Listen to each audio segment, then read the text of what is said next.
Hello everyone, welcome to Examora. Daily current affairs में आपका फिर से स्वागत है। आज के सेशन में हम 31 मई की मोस्ट इंपोर्टेंट न्यूज़ को डिस्कस करने वाले हैं, लेकिन उससे पहले हम डिस्कस करेंगे कल की करंट अफेयर से रिलेटेड कुछ एमसीक्यूज़ को। तो बढ़ते हैं अपने एमसीक्यूज़ की तरफ। पहला एमसीक्यू है, विच payment bank has recently introduce issuer charges for Aadhaar enabled payment system, यानी एईपीएस के लिए ईश्वर चार्जेस को इंट्रोड्यूस करने वाला कौन सा पेमेंट बैंक है? तो ये है अपना इंडिया पोस्ट पेमेंट बैंक। तो यहाँ पर जो करेक्ट ऑप्शन रहेगा वो ऑप्शन नंबर ई रहेगा। उसके बाद, cabinet committee on economic affairs has approved the government's what percent stake sale in Hindustan Zinc Limited. देखिए, हिंदुस्तान जिंक लिमिटेड में इंडियन गवर्नमेंट के कुछ स्टेक्स थे, कुछ परसेंट स्टेक्स थे। अब क्या है, जो cabinet committee on economic affairs है, उन्होंने इन शेयर्स को बेचने की, इन स्टेक्स को बेचने की मंजूरी दे दी है। तो भारतीय सरकार के जिंक हिंदुस्तान जिंक लिमिटेड में कितने परसेंट शेयर थे, आपसे ये पूछा गया है। तो ये थे 29.5%। तो यहाँ पर जो करेक्ट ऑप्शन है वो है ऑप्शन नंबर बी। उसके बाद, which company has launched a robo advisory platform for a mutual fund investment. Mutual fund investment के लिए किस कंपनी ने रोबो एडवाइजरी प्लेटफॉर्म लॉन्च किया है? और इसका नाम है एचडीएफसी मनी। तो यहाँ पर जो बैंक है, जो कंपनी है, उसका नाम है एचडीएफसी सिक्योरिटी। तो एचडीएफसी सिक्योरिटीज ने एचडीएफसी मनी नाम से एक रोबो एडवाइजरी प्लेटफॉर्म लॉन्च किया है, आपको ध्यान रखना है। उसके बाद, India has won 33 medal in total including 13 gold, 15 silver and 5 bronze in international shooting sports federation junior world cup 2022। ठीक है, हेल्ड एट, कहां पर हेल्ड एट वेयर, कहां पर ये आयोजित हो रहे थे? जो भारत है, भारत ने ये 33 मेडल जीते हैं, जिसमें से 13 गोल्ड है और 15 सिल्वर हैं और 5 ब्रॉन्ज मेडल हैं। और ये जीते हैं इंटरनेशनल शूटिंग स्पोर्ट्स फेडरेशन के जूनियर वर्ल्ड कप 2022 में, जो कि आयोजित हो रहे थे सुहेल जर्मनी में। तो यहाँ पर जो करेक्ट ऑप्शन है वो है अपना ऑप्शन नंबर डी। तो यहाँ पर जो डी है वो अपना करेक्ट आंसर रहेगा। ये सुहेल जर्मनी में आयोजित हो रहे थे, ठीक है। उसके बाद, India's first lavender festival has recently been inaugurated at which of the following states. किस स्टेट और यूटी में जो भारत का पहला लेवेंडर फेस्टिवल वो इनॉग्रेट हुआ है? ये हुआ है अपने जम्मू एंड कश्मीर में। आपको ध्यान रखना है, जम्मू एंड कश्मीर में देश का पहला लेवेंडर फेस्टिवल स्टार्ट हुआ है। उसके बाद, विच of the following has launched the project निगाह at ICD Inland Container Depot गड़ी हरसरू गुरुग्राम। गुड़गांव के गड़ी हरसरू के आईसीडी में इनलैंड कंटेनर डिपोट में एक निगाह नाम का प्रोजेक्ट किसने लॉन्च किया है? तो आपको डिपार्टमेंट बताना है, कौन से डिपार्टमेंट ने लॉन्च किया है। तो ये लॉन्च किया है दिल्ली कस्टम ने। तो दिल्ली कस्टम डिपार्टमेंट ने इस निगाह प्रोजेक्ट को लॉन्च किया है, ताकि जो कंटेनर्स है उनकी आवाजाही पर निगरानी रखी जा सके। उसके बाद, रिसेंटली हाल ही में, which edition of global organic expo to be held at IARI Pusa new Delhi. देखिए, जो पूसा न्यू दिल्ली है वहां पर एग्रीकल्चर की एक ब्रांच है, ठीक है। तो वहां पर एक ग्लोबल ऑर्गेनिक एक्सपो लॉन्च किया गया है। तो आपको ये बताना है ये ग्लोबल ऑर्गेनिक एक्सपो का कौन सा संस्करण था। तो ये था तीसरा संस्करण। तो ये थर्ड एडिशन था इस ग्लोबल ऑर्गेनिक एक्सपो का, ठीक है। ये आपको ध्यान रखना है, जो कि पूसा न्यू दिल्ली में आयोजित हुआ। उसके बाद, Rajnath Singh has approved the proposal for the creation of a new defence estate circle exclusively for which of the following Himalayan state. देखिए, जो राजनाथ सिंह हमारे डिफेंस मिनिस्टर है, उन्होंने एक new defence estate circle exclusively for Uttarakhand, ठीक है, उत्तराखंड के लिए एक डिफेंस एस्टेट सर्कल बनाने की मंजूरी दे दी है अपने राजनाथ सिंह, जो कि डिफेंस मिनिस्टर हैं। तो यहाँ पर ये जो बनाया जा रहा है डिफेंस एस्टेट सर्कल, ये उत्तराखंड में बनाया जा रहा है, देहरादून में, आपको ध्यान रखना है। और यहाँ पर जो करेक्ट ऑप्शन रहेगा वो रहेगा ऑप्शन नंबर ए। उसके बाद, the federation of Indian export organisation यानी FIEO has launch the first of its kind online market place. For Indian exporter and foreign buyer. Foreign buyer और इंडियन एक्सपोर्टर के लिए एक प्लेटफॉर्म खोला गया है, एक ऑनलाइन मार्केट प्लेस खोला गया है, ठीक है, किसके द्वारा, federation of Indian export organisation के द्वारा एक मतलब मार्केट प्लेस बनाया गया ऑनलाइन, ठीक है। तो ये बताना है कि जो ये federation of Indian export organisation है, इसकी स्थापना कब हुई, ठीक है। बहुत ट्रिकी क्वेश्चन है, एक तरीके से आपको हिस्ट्री पूछ ली गई, इसका एस्टेब्लिशमेंट पूछ लिया गया है FIEO का।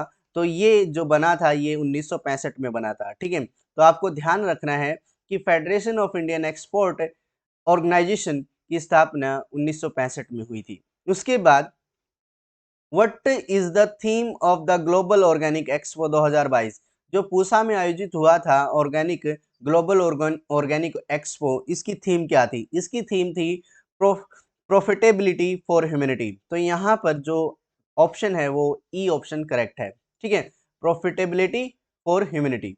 उसके बाद हम डिस्कस करते हैं 31 मई की मोस्ट इंपोर्टेंट न्यूज को। देखिए, IPL 2022 इसका फाइनल हो चुका है और गुजरात टाइटंस ने ये IPL 15 का खिताब जीता है, ठीक है। आपको ध्यान रखना है, पेपर में पूछा जा सकता है। तो गुजरात टाइटंस यहाँ पर विनर रहे हैं। इंडियन प्रीमियर लीग 2022 ये एंड हो गया है, गुजरात टाइटंस ने ये अवार्ड जीता है और किसको हराकर? राजस्थान रॉयल्स को हराकर ये अवार्ड, ये जो खिताब है ये गुजरात टाइटंस ने जीत लिया है, ठीक है। और ये इसका आयोजन IPL 15 के फाइनल का आयोजन नरेंद्र मोदी स्टेडियम अहमदाबाद में हो रहा था, 29 मई को फाइनल था, ठीक है, आपको ध्यान रखना। उसके बाद BCCI प्रेसिडेंट सौरव गांगुली है और जनरल सेक्रेटरी जैसा है, इनको अवार्ड दिया गया है क्योंकि जो क्रिकेट टीम है, एक भारतीय क्रिकेट IPL ने क्या है, वर्ल्ड रिकॉर्ड तोड़ा है, Guinness book of world record में अपना नाम दर्ज किया है, क्योंकि ये इन्होंने वर्ल्ड की सबसे बड़ी क्रिकेट जर्सी को यहाँ पर दिखाया था, वर्ल्ड की लार्जेस्ट क्रिकेट जर्सी को इन्होंने बनाकर वर्ल्ड रिकॉर्ड तोड़ा है, ठीक है। तो जैसा को और सौरव गांगुली को इसके लिए अवार्ड मिला है, ठीक है। आपको ध्यान रखना है कि IPL में वर्ल्ड की सबसे बड़ी क्रिकेट जर्सी को एक तरीके से दिखाया गया था, ठीक है। तो यहाँ पर AR रहमान भी क्या थे, यहाँ पर होस्ट थे, एक तरीके से एक यहाँ पर स्टार ऑफ द शो थे यहाँ पर क्लोजिंग सेरेमनी में, और रणवीर सिंह का यहाँ पर डांस हुआ था, ठीक है। रणवीर सिंह ने यहाँ पर बहुत अच्छी डांस परफॉर्मेंस की थी, ठीक है। तो यहाँ पर AR रहमान मौजूद थे और जैसा और सौरव गांगुली को अवार्ड मिला है, ठीक है, क्योंकि Guinness book of world record में IPL 15 को दर्ज किया गया है, ये आपको ध्यान रखना है। उसके बाद अगर हम बात करें IPL टीम से ही, IPL से ही, तो अरामको पर्पल कैप विनर इस सीजन के कौन है? ये है युजवेंद्र चहल। और अरामको ऑरेंज कैप विनर इस सीजन के कौन है? जोस बटलर है, ठीक है। जोस बटलर ने 863 रन बनाकर क्या है, ये अरामको ऑरेंज कैप हासिल की है। और जो युजवेंद्र चहल हैं, इन्होंने 27 विकेट लेकर ये कैप, कौन सी? पर्पल कैप अपने नाम कर ली है। अगर हम बात करें प्लेयर ऑफ द मैच, ये है हार्दिक पांडे जी। और up stock most valuable player of the season ये जोस बटलर ही है, ठीक है। Most valuable player of the season है जोस बटलर, ये आपको ध्यान रखना है, ये क्वेश्चन आपसे पूछे जा सकते हैं। उसके बाद international day for UN peace keepers observe on 29 में, जो इंटरनेशनल डे ऑफ यानी संयुक्त राष्ट्र शांति सैनिकों का अंतर्राष्ट्रीय दिवस 29 मई को मनाया जाता है, ठीक है, ये आपको ध्यान रखना है। International day of UN peace keeping is observed globally on 29 मई, आपको ध्यान रखना है। इसकी थीम थी, इस साल की जो थीम थी वो थी people peace progress the power of partnership, ठीक है। आपसे थीम पूछी जा सकती है, अगर मान लो किसी भी पर्टिकुलर इंटरनेशनल डे की अगर आपको डे ना पूछा जाए तो आपसे थीम जरूर पूछी जाएगी, क्योंकि डे पूछना एक ट्रिकी हो जाता है, बच्चों को याद नहीं रहता, लेकिन थीम आप याद कर सकते हो। अभी UN के पीस कीपर्स डे बनाया गया है, international day for UN peace keepers, तो इसकी थीम आपके लिए इंपॉर्टेंट हो जाती है, पीपल पीस प्रोग्रेस, ठीक है, द पावर ऑफ पार्टनरशिप। अगर हम बात करें UN पीस कीपर्स को एक नाम से जाना जाता है, इनको ब्लू ब्लू हेलमेट्स भी कहते हैं, ठीक है। UN पीस कीपर और also known as blue helmets, इनको ब्लू हेलमेट्स से भी जाना जाता है, इनका नाम दिया गया ब्लू हेलमेट्स, ठीक है। अगर हम बात करें UN पीस कीपिंग मिशन की, तो इसकी स्थापना हुई थी 1948 में, मई 29 तारीख को, ठीक है, 29 मई 1948 को UN पीस कीपिंग मिशन की स्थापना हुई थी। इसमें क्या किया था, यूएन सिक्योरिटी काउंसिल ने क्या किया था, एक मिडल ईस्ट में कुछ आर्मी पर्सनल को एक तरीके से डिप्लॉय कर दिया था, ठीक है, और ताकि वहां पर united nation truce supervision organisation बनाया जा सके, ठीक है। ट्रूथ सुपरविजन ऑर्गेनाइजेशन बनाने के लिए यूएन सिक्योरिटी काउंसिल ने कुछ आर्मी पर्सनल को ईस्ट मिडल ईस्ट में स्थापित कर दिया था, एक डिप्लॉय कर दिया था, ठीक है, और तब से ये दिवस मनाया जाता है यूएन पीस कीपिंग डे, ठीक है, आपको ध्यान रखना है। इसके बाद केन्स फिल्म फेस्टिवल 2022 की जो कंप्लीट लिस्ट है वो अनाउंस हो चुकी है। जो 75th एडिशन थे केन्स फेस्टिवल के वो आयोजित हो रहे थे अभी, इसमें 9 मेंबर जरी थी, ठीक है, 9 मेंबर जरी थी और इन्होंने सारे जो प्रेस्टिजियस अवार्ड है उनका अनाउंसमेंट कर दिया है, ठीक है। अगर हम बात करें तो 9 मेंबर जो जरी थी उसको हेड कर रही थी विंसेंट लिंडन, ठीक है, ये एक फ्रेंच एक्टर है विंसेंट लिंडन, और ये जो कहाँ पर आयोजित हो रहा था, ये हो रहा था केन्स ग्रैंड प्रीमियर थिएटर में, ठीक है। और अगर हम बात करें जरी मेंबर की तो भारतीय एक चेहरा भी यहाँ पर मौजूद था और वो थी दीपिका पादुकोण। दीपिका पादुकोण को भी जरी में शामिल किया गया था इस बार 75वें केन्स फिल्म फेस्टिवल की जरी में, ये आपको ध्यान रखना है। तो आपसे पूछा जा सकता है कि कौन से संस्करण के केन्स फिल्म फेस्टिवल में दीपिका पादुकोण को भी शामिल किया गया था, तो ये थी 75th एडिशन में, ठीक है।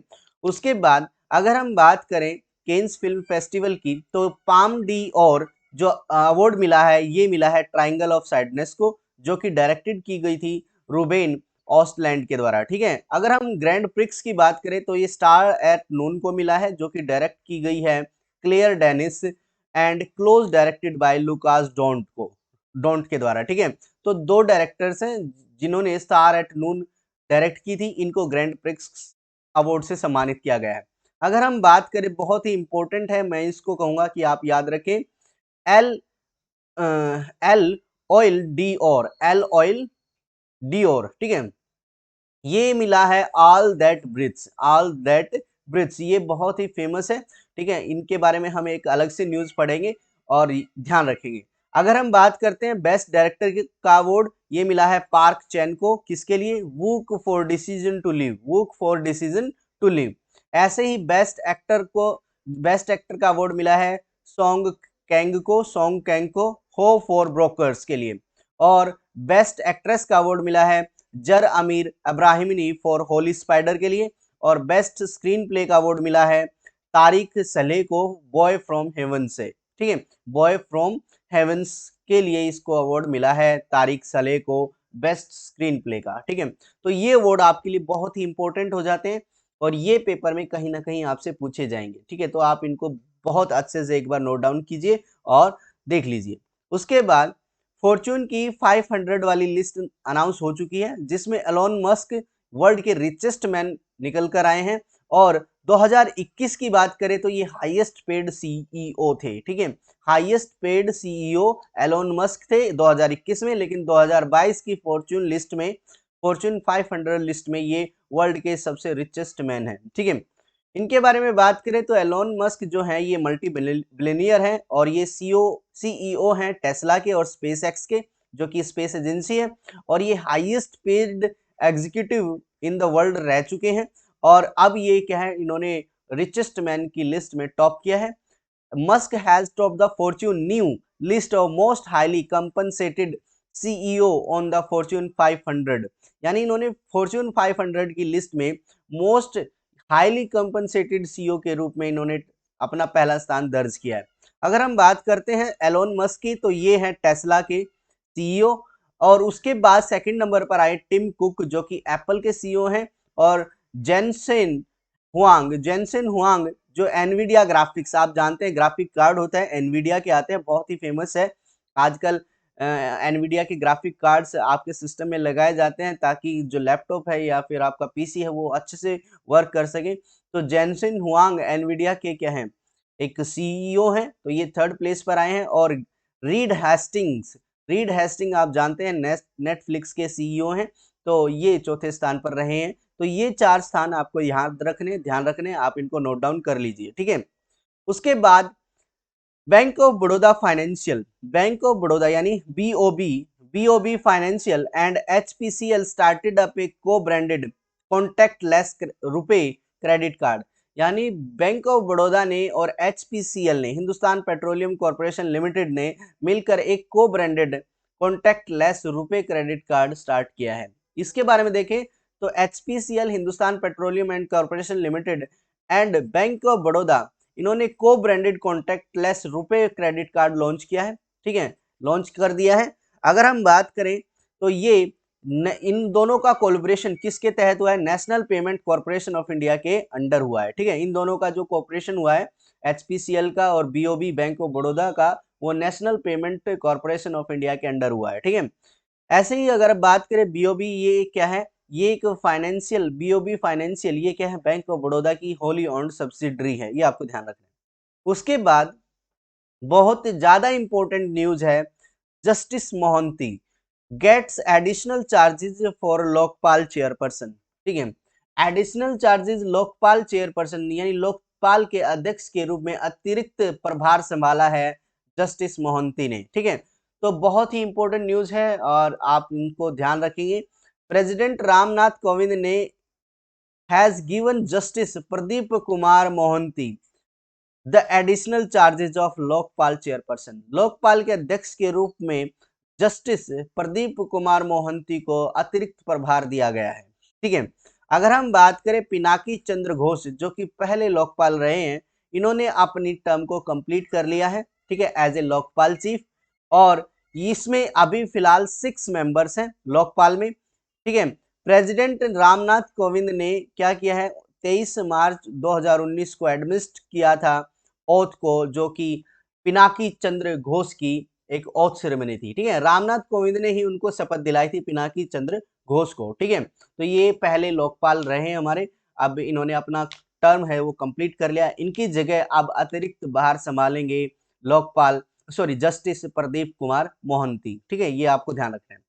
अगर हम बात करें लोकपाल और लोकायुक्त एक्ट की, तो ये क्या है? लोकपाल सेंटर में चुना जाता है और लोकायुक्त स्टेट में चुना जाता है।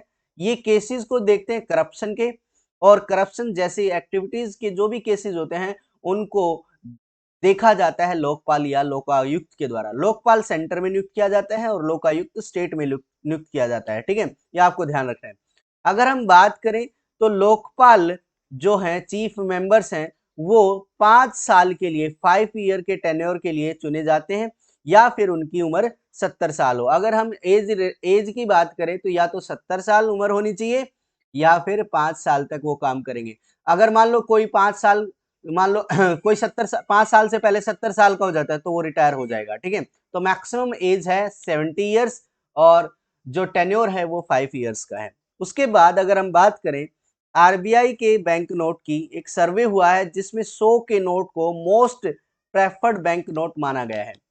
जो 100 रुपीज नोट है उसको मोस्ट प्रेफर्ड बैंक नोट माना गया है एक सर्वे के दौरान। और देखिए, रिजर्व बैंक ऑफ इंडिया का ने एक बैंक नोट सर्वे किया था कंज्यूमर्स पर। ठीक है, और इसमें ये पाया गया कि 100 का नोट है वो मोस्ट प्रेफर्ड नोट है और 2000 का नोट है वो लीस्ट प्रेफर्ड नोट है। ठीक है, समझ रहे हो? जो 100 वाला नोट है वो सबसे ज्यादा पसंदीदा नोट है और 2000 का सबसे कम पसंदीदा नोट है। ठीक है, अगर हम बात करें तो 2000 के नोट्स की वैल्यू सिर्फ और सिर्फ 214 करोड़ ही है। यानी अभी तक 214 करोड़ के नोट्स 2000 के रूप में है। ठीक है, जो कि फुल फुल डिनोमिनेशन का 1.6% है। ठीक है, यानी जितने भी नोट है, जितनी भी वैल्यू के नोट हमारे पास हैं इंडिया में, उसका 1.6% 2000 के रूप में है। ठीक है, आपको ध्यान रखना, 214 करोड़ रुपए 2000 की फॉर्म में। ठीक है, अगर हम बात करें तो watermark of Mahatma Gandhi is image, Mahatma Gandhi की इमेज का जो वाटर मार्क होता है, और एक होता है सिक्योरिटी थ्रेड। ठीक है, विंडोड सिक्योरिटी थ्रेड, ये मोस्ट रिकॉग्नाइज्ड सिक्योरिटी फीचर्स हैं। ठीक है, अगर कोई भी मान लो सिक्योरिटी के रूप में नकली है या असली है ये देखना चाहता है तो सिर्फ और सिर्फ दो ही चीजों को देखता है, एक तो थ्रेड को, सिक्योरिटी थ्रेड को, और एक महात्मा गांधी के वाटरमार्क को। ठीक है, तो ये most preferred recognised security threads हैं, फीचर्स हैं नोट में। अगर हम बात करें ईज ऑफ लिविंग की, तो एक कॉमन प्लेटफॉर्म जन समर्थ ये लॉन्च किया गया है नरेंद्र मोदी के द्वारा। ठीक है, ease of living, common platform, Jan Samarth, इनके बारे में पढ़े तो क्या है, गवर्नमेंट ने इंटेंडिंग टू लॉन्च जन समर्थ, जन समर्थ को ही हाल ही में लॉन्च करने की सोची है जन समर्थ। ये एक यूनिफाइड प्लेटफॉर्म है, यूनिफाइड का मतलब होता है इकट्ठा किया गया एक प्लेटफॉर्म है जिसमें मल्टीपल इनिशिएटिव एडमिनिस्ट्रेड किए जाएंगे by several ministry and department. देखो अलग अलग डिपार्टमेंट अलग अलग इनिशिएटिव लेकर आता है, तो हमने एक कॉमन प्लेटफॉर्म बना दिया, उस प्लेटफॉर्म पर सारे इनिशिएटिव वर्क करेंगे और सारे इनिशिएटिव को अलग अलग डिपार्टमेंट एडमिनिस्ट्रेड करेगा, ठीक है। यानी सारे इनिशिएटिव एक ही जगह मिलेंगे, एक ही प्लेटफॉर्म पे मिलेंगे, जिसका नाम है जन समर्थ है, ठीक है। अगर हम बात करें तो नरेंद्र मोदी गवर्नमेंट का ऑब्जेक्टिव है नरेंद्र मोदी गवर्नमेंट का ऑब्जेक्टिव है of minimum government and maximum governance, कम से कम गवर्नमेंट हो लेकिन मैक्सिमम गवर्नेंस हो, ठीक है। तो ये ऑब्जेक्टिव को फुलफिल करने के लिए ये जन समर्थ प्लेटफॉर्म लॉन्च किया गया है, ठीक है। यहाँ पर क्या है, डिफरेंट मिनिस्ट्री अपने अपने इनिशिएटिव लेकर आएगी और उनको रन करेगी, ठीक है। फॉर एग्जाम्पल प्रधानमंत्री आवास योजना यहाँ पर मिलेगा, credit link capital subsidiary scheme यानी CLCSS यहाँ पर मिलेगा। तो जितनी भी इनिशिएटिव, जितनी भी प्लेटफॉर्म या प्रोग्राम चलाए जाते हैं गवर्नमेंट के द्वारा, वो एक ही जगह आपको मिलेंगे जिसको बोलते हैं जन समर्थ, ठीक है। ये आपको ध्यान रखना है। जैसलमेर में क्या हुआ है, जैसलमेर में अदानी ग्रीन कमीशन इन में ने क्या किया है, इंडिया का पहला wind solar hybrid power facility system start किया है, ठीक है। ये आपको ध्यान रखना है। Adani green subsidiary Adani hybrid energy Jaisalmer 1 limited ने क्या किया है, कमीशन किया है 390 मेगावाट का wind solar hybrid power facility Jaisalmer में, ठीक है। यानी Adani hybrid energy Jaisalmer 1 limited ने 390 मेगावाट का एक solar hybrid power facility Jaisalmer में स्टार्ट किया है, लॉन्च किया, ठीक है। और ये क्या है, ये कंट्रीब्यूट करता है सिग्निफिकेंटली इंडिया के ग्रीन एनर्जी एफर्ट को, ठीक है। ये आपको ध्यान रखना है। अगर हम बात करें तो ये इंडिया का पहला क्या होगा, इंडिया का पहला hybrid wind solar power producing facility रहेगा।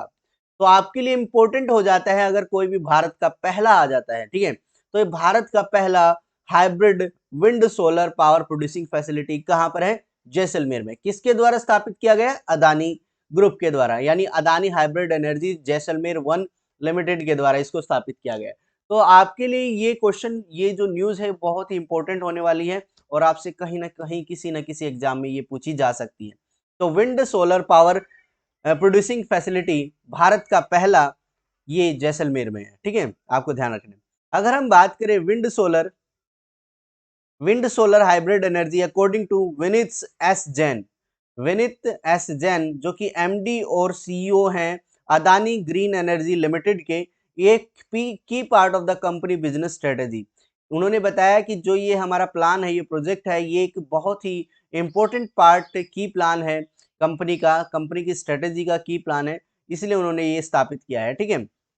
उसके बाद Uttarakhand formed panel to implement uniform civil code, बहुत ही इंपॉर्टेंट न्यूज है। अभी तक यूनिफॉर्म सिविल कोड सिर्फ और सिर्फ गोवा में ही लागू है, ठीक है। तो सेकंड टाइम अगर कोई स्टेट सेकंड प्लेस पर आता है और जो लागू करने की सोच रहा है वो है उत्तराखंड। उत्तराखंड ने एक कमेटी, एक पैनल बनाया है जो ये तय करेगा कि स्टेट में यूनिफॉर्म सिविल कोड लागू करना चाहिए या नहीं। मतलब एक तरीके से ये चाह रहा है कि यूनिफॉर्म सिविल कोड लागू कर दें। देखिए उत्तराखंड गवर्नमेंट ने अनाउंस किया है formation of 5 member drafting committee to implement the much debated uniform civil code in the state। Uniform civil code को लागू करने के लिए इन्होंने 5 मेंबर एक ड्राफ्टिंग कमेटी बनाई है, ठीक है, उत्तराखंड गवर्नमेंट ने। अगर हम बात करें तो इस कमेटी के जो हेड होंगे वो रिटायर्ड सुप्रीम कोर्ट जज होंगे रंजना देसाई, और ये एक करंटली क्या है, हेड है delimitation commission of India is the head of the committee, ठीक है। एक तरीके से जो रंजना देसाई है वो डिलिमिटेशन कमीशन के हेड भी हैं अभी करंटली में। अगर हम बात करें तो अदर मेंबर्स की, तो क्या है, दिल्ली हाई कोर्ट जज प्रमोद कोहली और ex state chief secretary Shatrughan Singh और मनु गौड़ और सुरेखा दंगवाल, ये भी क्या है इस जो 5 मेंबर कमेटी है इसके मेंबर रहेंगे। ठीक है, तो आपको ध्यान रखना है, कहने का मतलब है जो अध्यक्ष है, जो हेड करने वाला है, लीड करने वाला कमेटी को, उसका नाम पूछा जाता है, तो उसका नाम है रंजना देसाई, जो कि सुप्रीम कोर्ट की जज रही है। ठीक है, ये इस कमेटी को लीड करेंगे। उसके बाद अगर हम बात करें तो जो ये यूनिफॉर्म सिविल कोड है, यूनिफॉर्म सिविल कोड वो कौन से लॉ में डील करता है, किसके रिगार्डिंग लॉज होते हैं, ये होते हैं marriage, divorce, adoption, inheritance and succession. ये सारे सिटीजन्स को एक ही नजर से देखते हैं, चाहे वो हिंदू हो चाहे मुस्लिम हो, ये नॉन रिलीजियस रूल्स होते हैं। ठीक है, ये धर्म एक तरीके से कानून को धर्म से नहीं जोड़ते। यूनिफॉर्म सिविल कोड ये बताता है कि चाहे कोई भी व्यक्ति किसी भी धर्म से संबंध रखता हो, कानून सबके लिए समान होगा। ऐसा नहीं होगा कि कोई मुस्लिम लोग है तो हम उसके कुरान को मानेंगे या शरीयत कानून को मानेंगे, कोई हिंदू है तो हिंदू सिविल कोड को मानेंगे। नहीं, कोई भी व्यक्ति हो, कानून की नजर में धर्म के से अलग हटकर उसको देखा जाएगा। ठीक है, चाहे वो हिंदू हो चाहे वो मुस्लिम हो। अब 3 तलाक का जो केस था वो एक रिलीजियस रूल था। ठीक है, एक तरीके से शरीयत कानून था। अब शरीयत कानून था तो सुप्रीम कोर्ट है जब भी उस पर डिसीजन लेता था तो मुसलमानों का कानून सामने आ जाता था, शरीयत कानून सामने आ जाता था, तो इस पर डिसीजन नहीं लिया जा रहा था। लेकिन यूनिफॉर्म सिविल कोड ये कहता है चाहे हिंदू हो चाहे मुसलमान हो, चाहे उनके लैंग्वेज में या उनकी रिलीजियस बुक में कोई भी कानून हो, किसी भी तरीके का कानून हो, हम नहीं मानेंगे, हम अपने कानून मानेंगे। तो ऐसा ही यूनिफॉर्म सिविल कोड गोवा में लागू है और अब ये लागू होने जा रहा है उत्तराखंड में। ठीक है, अब वो कानून को धर्म से अलग कर कर बात करेंगे। ठीक है, ये आपको ध्यान रखना है। अगर हम बात करें उत्तराखंड के चीफ मिनिस्टर की, तो उत्तराखंड के चीफ मिनिस्टर हैं पुष्कर सिंह धामी, और जो कैपिटल है वो देहरादून विंटर में है और गैरसैंण समर में है। ठीक है, आपको ध्यान रखना है। उत्तराखंड का जो गवर्नर है वो गुरमीत सिंह है, ये आपको ध्यान रखना है। पीएम मोदी ने क्या किया है, India is one of the world fastest growing economy. अब पीएम मोदी कहते हैं, इन्होंने अनाउंस किया है कि भारत क्या है, वर्ल्ड की सबसे फास्टेस्ट ग्रोइंग इकोनॉमी है। ठीक है, अर्थव्यवस्था, ये आपको ध्यान रखना है।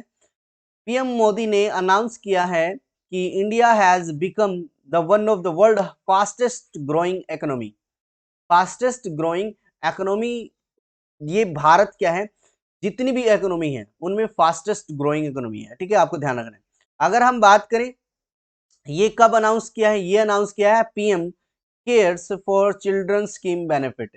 जब हम एक ओकेजन, जो प्रधानमंत्री हैं वो एक अवसर पर मौजूद थे, और ये अवसर किसके लिए था, ये PM care for children schemes benefit के लिए एक अवसर, ओकेजन बनाया गया था, वहां पर इन्होंने ये अनाउंसमेंट की है। उसके बाद women's T20 challenge Supernovas beat Velocity. देखिए, एक टीम है सुपरनोवा, उसने हराया है वेलोसिटी को। ठीक है, यहाँ पर आपको ध्यान रखना है कि सुपरनोवा ने मैच को जीता है, कौन से मैच को, वुमेन्स T20 चैलेंज 2022 को। ठीक है, आप आईपीएल को इतना एक तरीके से, इतना अच्छे से आप इसको सम्मानित रूप से देखते हैं, आईपीएल को उसकी चर्चाएं हर जगह रहती हैं। आपको ध्यान देना चाहिए कि वुमेन्स T20 लीग भी है एक। ठीक है, वुमेन्स T20 चैलेंज 2022 में सुपरनोवा एक टीम है, इन्होंने जीता है किसको, ये इस खिताब को, वुमेन T20 चैलेंज 2022 के खिताब को किसको हराकर, वेलोसिटी टीम को हराकर। ठीक है, ये आपको ध्यान रखना है। अगर हम बात करें वेस्ट इंडीज T20 स्पेशलिस्ट दिनेंद्र दीन sorry Deandra Dottin Dottin Dottin Deandra Dottin ने क्या है, एक साइन किया है with both bat and ball as she powered Supernovas to record third women T20 challenge title triumph. एक तरीके से ये मैन ऑफ द मैच रही है। ठीक है, कौन, ये है डिंड्रा डोटिन ने जो बैट एंड बॉल का एक तरीके से साइन किया है, और इन्होंने सुपरनोवाज को जीत हासिल करवाई है और इनको बना दिया third women's T20 challenge title triumph. ठीक है, ये आपको ध्यान रखना है, यानी तीसरा वुमेन्स T20 चैलेंज इन्होंने जीत लिया है। ठीक है, अगर हम बात करें तो ये क्या है, वुमेन्स T20 चैलेंज, ये Indian women's cricket T20 2020 tournament का एक ऑर्गेनाइज किया जाता है बीसीसीआई के द्वारा। ठीक है, समझो, जो T20 चैलेंज है ये एक इंडियन वुमेन्स क्रिकेट लीग है, T20 2020 टूर्नामेंट है, जो बीसीसीआई के द्वारा ऑर्गेनाइज किया जाता है, बीसीसीआई के द्वारा, ठीक है, ये आपको ध्यान रखना है। उसके बाद North India's first industrial biotech park inaugurated at Kathua in Jammu Kashmir, बहुत ही इंपॉर्टेंट है। देखिए फर्स्ट आ गया तो इंपॉर्टेंट हो जाता है। भारत का नॉर्थ इंडिया का पहला industrial biotech park Kathua Jammu Kashmir में इनोग्रेट किया गया, ठीक है। जम्मू कश्मीर लेफ्टिनेंट गवर्नर मनोज सिन्हा है and union minister Jitendra Singh, ठीक है, इन्होंने इनोग्रेट किया है नॉर्थ इंडिया का पहला इंडस्ट्रियल बायोटेक पार्क, जो कि घट्टी नियर कथुआ होगा, ठीक है। यानी कथुआ में जम्मू कश्मीर में क्या है, जो मनोज सिन्हा है जम्मू कश्मीर के लेफ्टिनेंट गवर्नर और जितेंद्र सिंह यूनियन मिनिस्टर है, इन्होंने दोनों ने मिलकर इनोग्रेट किया है भारत का, उत्तरी भारत का, नॉर्थ इंडिया का फर्स्ट इंडस्ट्रियल बायोटेक पार्क, जो कि कथुआ में रहेगा, आपको ध्यान रखना है, ठीक है। ये क्या करेगा, ये करेगा एक तरीके से, जो कथुआ में ये बायोटेक पार्क खुला है, ये ट्रांसफॉर्म करेगा इकोनॉमी को और ये अनेबल करेगा साइंटिस्ट को, ताकि टैकल किया जा सके चैलेंजेस को जो कि क्लाइमेट चेंज में है। मौसम में जो भी जलवायु में जो भी परिवर्तन है, उनमें जो भी बाधाएं आती हैं, ठीक है, उनको टैकल करने में मदद करेगा ये, ठीक है। उसके बाद सोनक सेन डॉक्यूमेंट्री, सोनक सेन की डॉक्यूमेंट्री क्या नाम है, all that breathes wins L'Oeil d'Or award at Cannes film festival, ठीक है, L'Oeil L'Oeil d'Or award at Cannes film festival. जो सोनक सेन की डॉक्यूमेंट्री है ऑल दैट ब्रीथ्स, इसने केन्स फिल्म फेस्टिवल में लॉयल डी और अवार्ड जीता है, ये आपको ध्यान रखना है। देखिए जब हम केन्स फिल्म फेस्टिवल के अवार्ड विनर्स को हम देख रहे थे, तो वहां पर लिखा हुआ था कि लॉयल डी और किसने जीता है, ये जीता है ऑल दैट ब्रीथ्स ने। तो इसके जो फिल्म मेकर है ये कौन है, सोनक सेन है, ये इंडियंस है सोनक सेन, ठीक है। इनकी डॉक्यूमेंट्री ऑल दैट ब्रीथ को अवार्ड मिला है, जो कि इंडिया की ओनली एंट्री थी केन्स फिल्म फेस्टिवल 2022 में, ठीक है। भारत की तरफ से एकमात्र जो फिल्म गई थी वो यही थी ऑल दैट ब्रिथ्स। ये इन्होंने जीता है 2022 का लियोइल डियोर, ठीक है, लॉयल डियोर प्राइज, और ये क्या है, festival top prize for the documentary है, डॉक्यूमेंट्रीज के लिए ये टॉप प्राइज है, ठीक है। एल ऑयल, ठीक है, एल ऑयल डियोर, ठीक है, आपको ध्यान रखना है। इसमें लगभग 5,000 यूरोज मिलेंगे, यानी 4.16 लाख रुपीज यहाँ पर मिल जाएंगे इनको, ठीक है। अगर हम बात करें तो इस डॉक्यूमेंट्री ने जो लो इल डियोर डॉक्यूमेंट्री अवार्ड है, इसको पहले जाना जाता था गोल्डन आई अवार्ड के नाम से, गोल्डन आई अवार्ड के नाम से इसको जाना जाता था। इसकी स्थापना 2015 में हुई है। अगर हम बात करें ऑल दैट ब्रीथ, इसने एक अवार्ड और भी जीता है जिसका नाम world cinema grand jury prize, world cinema grand jury award जीता है, और इन्होंने डॉक्यूमेंट्री के लिए जीता है। कहां पर जीता था ये, वर्ल्ड सिनेमा, देखो ये world cinema grand jury prize, ये कहां पर जीता था, ये 2022 के सन डांस फिल्म फेस्टिवल में जीता था, सन डांस फिल्म फेस्टिवल में ये अवार्ड जीता था। तो इस डॉक्यूमेंट्री को 2 अवार्ड मिले हैं, एक तो केन्स फिल्म फेस्टिवल के एल ऑयल डियोर अवार्ड मिला है, दूसरा सन डांस फिल्म फेस्टिवल में क्या मिला है, world cinema grand jury award भी मिला है, ठीक है। तो ये 2 अवार्ड आपको ध्यान रखने बहुत ही इंपॉर्टेंट है, और भारतीय डॉक्यूमेंट्री फिल्म होने की वजह से ये इंपॉर्टेंट हो जाता है। उसके बाद India's foremost documentary film festival, ठीक है, MIFF 2022 ये शुरू हो चुका है, ठीक है। इसमें क्या है, जो मुंबई इंटरनेशनल MIFF यानी मुंबई इंटरनेशनल फिल्म फेस्टिवल है, उसका 17वां एडिशन मुंबई में स्टार्ट हो गया है। मुंबई में कहा, नेहरू सेंटर वर्ली इन मुंबई महाराष्ट्र में ये शुरू हुआ है, ठीक है। ये जो एडिशन है, 17वां एडिशन है, ये फिल्म फेस्टिवल है, ये नेहरू सेंटर वर्ली मुंबई में आयोजित हो रहा है, ये शुरू हो चुका है। इसमें क्या है, बहुत सारी documentaries, short films, animation film इसमें क्या करेंगी, अपने अपने एक तरीके से अवार्ड के लिए नॉमिनेट हुई हैं, ठीक है। अगर हम बात करें तो जो MIFF है यानी मुंबई इंटरनेशनल फिल्म फेस्टिवल 2022 है, इसमें लगभग 800 फिल्मों ने भाग लिए हैं और 30 देशों से हैं, ठीक है, 30 देशों की लगभग 800 फिल्मों ने इसमें भाग लिया है। अगर हम बात करें आईएनएस गोमती, इसको डीकमीशन्ड कर दिया गया है एट नेवल डॉकयार्ड इन मुंबई। मुंबई में नेवल डॉकयार्ड पर इस आईएनएस गोमती को डीकमीशन्ड कर दिया गया, सेवानिवृत्त कर दिया गया है। ठीक है, ये आपको ध्यान रखना है, बहुत ही इंपॉर्टेंट है। आईएनएस गोमती इसको डीकमीशन्ड किया गया है naval dockyard under the command of captain Sudeep Malik. ये कैप्टन सुदीप मलिक है, इनकी कमांड पर आईएनएस गोमती को डीकमीशन्ड किया जा रहा है। कहां पर? मुंबई में। अगर आप बात करें तो ये जो गोमती आईएनएस गोमती है, इसका नाम कहाँ किसके नाम पर रखा गया है? वाइब्रेंट रिवर गोमती के नाम पर रखा गया है और इसको कमीशन्ड किया गया था 16 अप्रैल 1988 में।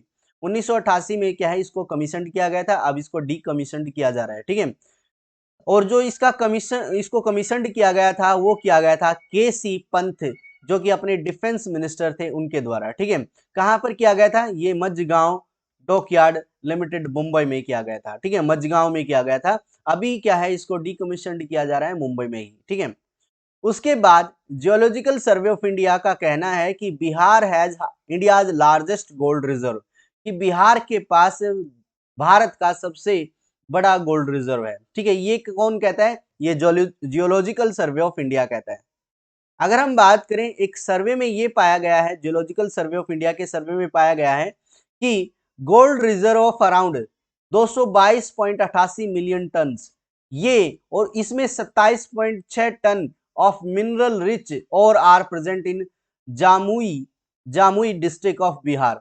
बिहार के जामुई डिस्ट्रिक्ट में लगभग 222.88 मिलियन टन का एक रिजर्व है सोने का, ऐसा पाया गया है, जिसमें 27.6 टन मिनरल रिच और मिलेंगे। ठीक है, आपको क्या मिलेंगे? मिनरल रिच और मिलेंगे और 222.88 मिलियन टन सोना मिलेगा, ऐसा जियोलॉजिकल सर्वे ऑफ इंडिया ने कहा है, जो कि देश का सबसे बड़ा गोल्ड रिजर्व रहेगा। ठीक है, केजीएफ से भी बड़ा। अगर हम बात करें तो नीतीश कुमार यहाँ के क्या है? सीएम है। Nitish Kumar government in Bihar has now decided to give permission, permission देने की मंजूरी दे दी है, और ताकि एक्सप्लोर किया जा सके कि इस इंडिया के लार्जेस्ट गोल्ड रिजर्व का क्या नाम रखें। ठीक है, मतलब जो भी आप कर सकते हैं, जो भी आप इन्वेस्टिगेशन रिसर्च कर सकते हैं, आप कीजिए और यहाँ पर सोना निकालिए। ठीक है, ये अनुमति किसने दी है? नीतीश कुमार ने। अगर हम बात करें बिहार की कैपिटल की तो पटना है, गवर्नर यहाँ पर फग्गू चौहान है और चीफ मिनिस्टर यहाँ पर नीतीश कुमार है, ये आप ध्यान रखेंगे। ये थी आज की इंपॉर्टेंट न्यूज। आई होप आपको सभी न्यूज समझ में आई है और आपको ये सेशन अच्छा लगा है। अगर आपको ये सेशन, ये वीडियोस अच्छी लगती हैं तो लाइक कीजिए, शेयर कीजिए और सब्सक्राइब कीजिए चैनल को। Thank you very much.